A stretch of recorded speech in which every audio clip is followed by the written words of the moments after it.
Hey everyone, so I get asked a lot of the times what kinds of things I eat at swim meets, and so I thought that I'd make a video about that. It really depends on the person and as an individual what works for you. Again, what works for me might not work for somebody else.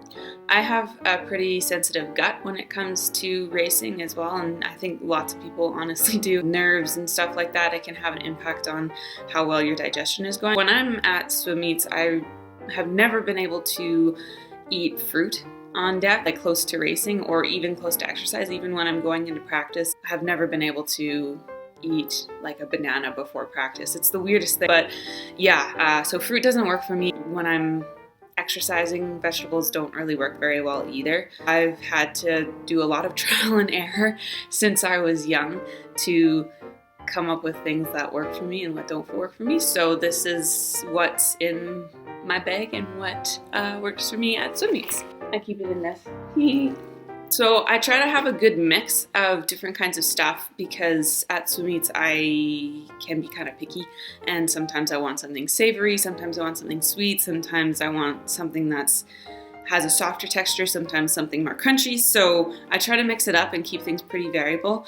I should say too, at swim meets these days, I don't spend a lot of time at the pool, not as much as age group swimmers do. So usually age group swimmers have like 6 races or whatever in a day, and they can be at the pool for like 4 hours or more. I'll talk about that after I'm done going through the stuff in my bag, because usually when I'm at the swim meet, I'll get there an hour and a half to 2 hours before my race, and then I race my race and then I go home, or if I have another race, it's usually within an hour or so, and then I'm gone. So I'm maybe at the pool for a total of 3 hours, maybe 4, but I don't have a lot of time between races usually, and so I definitely am more of like a grazer during swim meets.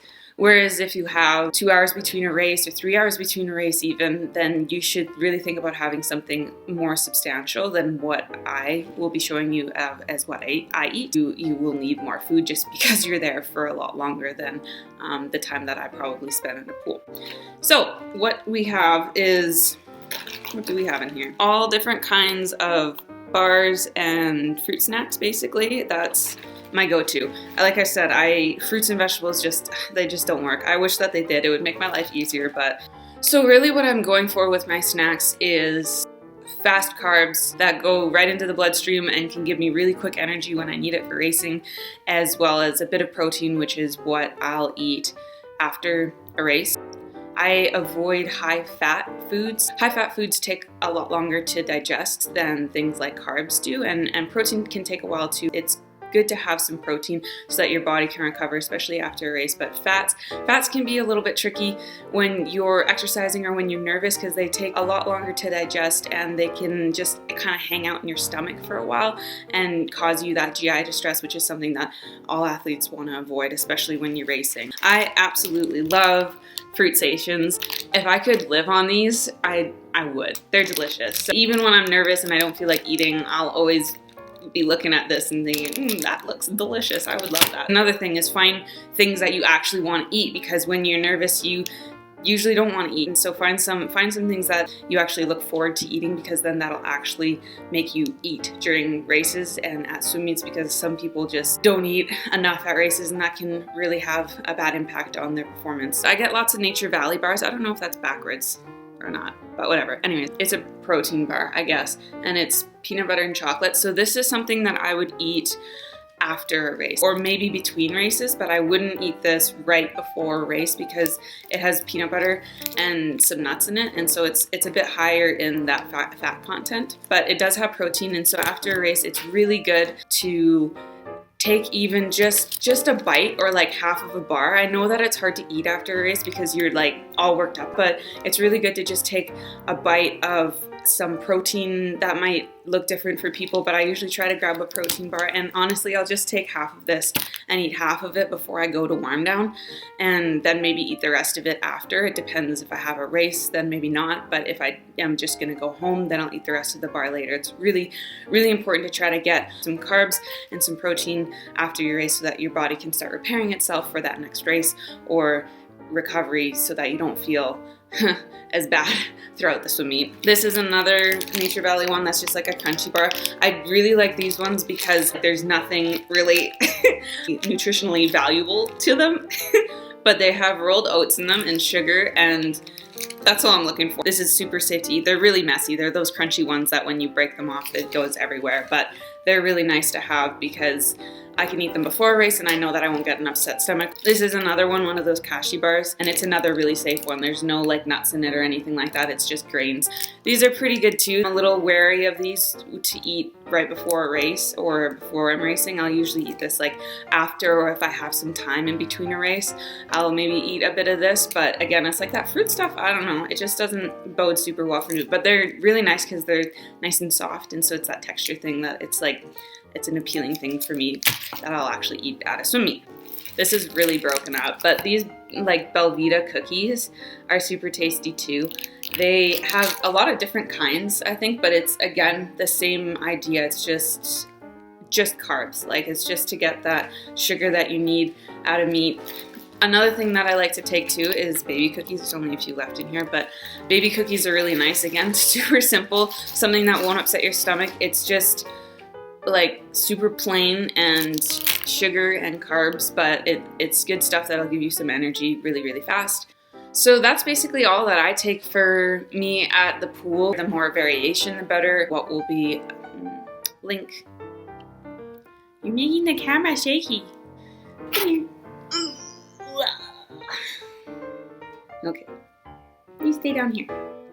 The more variation, the better, because you never know really how you're gonna feel. I don't know. I never really know how I'm gonna feel or what I'm going to be craving at a swim meet. So if I might really want some protein, I might really want just some simple carbs, I might really want those fruit snacks. Another thing that is really good to do for all swimmers and all athletes is to try the foods that you take to swim meets or competitions before you go to the competition. If you're trying out a new bar or a new kind of snack like a sandwich or something that you're not sure if it'll settle in your stomach very well, then try it like before practice at training. It's way better to have something kind of go amiss at training and have a like GI distress there than it is to at a competition and have something like that happen there. So I would definitely recommend testing out the kinds of things that you're eating at practice before you go to a swim meet, because you don't want something to go wrong at a competition. It's a bit more forgiving if you have something go wrong and have a stomach ache at practice than it is at a swim meet. So like I was saying earlier, I want to talk about what you can eat if you're at the pool for a really long time. So if you have long days, I would definitely recommend packing something more substantial than just bars and fruit snacks, because that won't really cut it in the end if you're there for 4, 5, 6 hours. Pack things that are more like a meal, I guess, and so you can have like a sandwich with some ham and cheese or something like that and a bit of lettuce. If fruit and vegetables don't bother your stomach, then those are really good things, really good things to take with you too. Something like a bagel with some low-fat cream cheese on it would be good. Yogurt, low-fat yogurt and granola. And you want to plan that out. Like if you're having something like a full sandwich or something like that, you want to give yourself like, I don't know, I'd say probably an hour and a half to 2 hours to let yourself digest that before you're gonna swim. Again, it depends on the person, what that timeline looks like. You can play around with that with your practice if you want. Like try eating something half an hour before practice and see how that bodes, or an hour before practice and see how your stomach responds to that. Once you know that, you can get a bit more comfortable with and confident with eating those things at a swim meet or at a competition. Some other really good snacks to take to a competition are dry cereal like Cheerios or something like that, Honey Nut Cheerios, anything like that is good. Popcorn is actually a pretty good one, and you can even put like a little bit of salt on there. Like home pops popcorn, not the kind that you get in a bag, because that's not super healthy for you. Something like bread and jam with a bit of butter, that's just carbs and sugar. That would be super easy to digest. Crackers are another really great option. If you're just having crackers, that's good carbs, and then if you have a bit more time between a race, crackers with cheese is just a fine option too. Just make sure you're not eating the cheese super close to race. Trail mix is another good option. Trail mix I would be a little careful with, just in terms of eat it in moderation and maybe snack on it instead of having like a huge bag of trail mix and eating it all at once, because trail mix has a lot of nuts in it, and nuts have a lot of fat in them. So just be careful of that, and they're healthy fats and they're good for you, but the fats can again cause you that GI distress, so you want to be careful of things like that. What else? So like I said earlier, after a race, like immediately once I'm done that race, I talk to my coach, I go and I have half of a protein bar, I fill up my water bottle, and this is a really good trick, is filling up your water bottle and taking it to the warm down pool with you. Don't miss warm down, it's good for you. And drinking your water throughout your warm down. This will really help with flushing your system. It really helps me with managing soreness, especially if it's like 3 or 4 days of a meet. It's good to keep on top of that hydration. It makes a really actually quite a big difference in terms of soreness in your muscles. It'll just keep your joints a bit more lubricated, and it's really good for your muscles and helps them out too, so that you don't feel as sore the next day, and it really helps with your recovery. Energy drinks like Gatorade and Powerade, or sports drinks I guess they're called. I've never been the biggest fan of Gatorade and Powerade. I've just never really felt like I needed it. That being said, pool decks are really, really, really hot places. I'm sure anybody who's a swimmer knows this, and you are sweating constantly. Unless you're like freezing and shivering the entire time, you will be sweating on deck even if you don't notice it. And so if you're on deck for a really long time, it's not a bad idea to get an energy drink and have that and sip away at that throughout the competition. I wouldn't recommend chug-a-lugging a whole energy drink in one sitting, because they're super, super potent. So they have a lot of sugar in them, and they have electrolytes in them. Athletes need those things, but they're really concentrated, and so I would recommend having some of an energy drink, but also make sure that you're drinking lots of water as well. Don't just only be drinking an energy drink, because you need the water too, for sure. And if you buy like the Powerade or Gatorade powder, that's really nice too, because then you can kind of judge potency you want, so how much sugar and how much carbs you want in there. It's nice when you can add your own powder, and then it can be, like for myself, I'll have it a bit more diluted. That can help if you're on deck for a really long time and you're sweating and everything like that. That's good to have supplemented with water for sure. I'll put different recommendations for snacks that are good at swim meets in the description below, so that you guys don't have to, remember all of this stuff. You can just find them in the description. Another source that's really helpful is this book. It's called, oh, I'm holding it upside down. It's called Eat Right, Swim Faster, and it's by Abby Knox. She's a registered dietitian. It's just a nice thin book, and she does a really, really good job of breaking things down. There's a whole chapter on competitive nutrition, everyday meals and snacks for athletes, gaining muscle mass. Anyways, so you can buy this on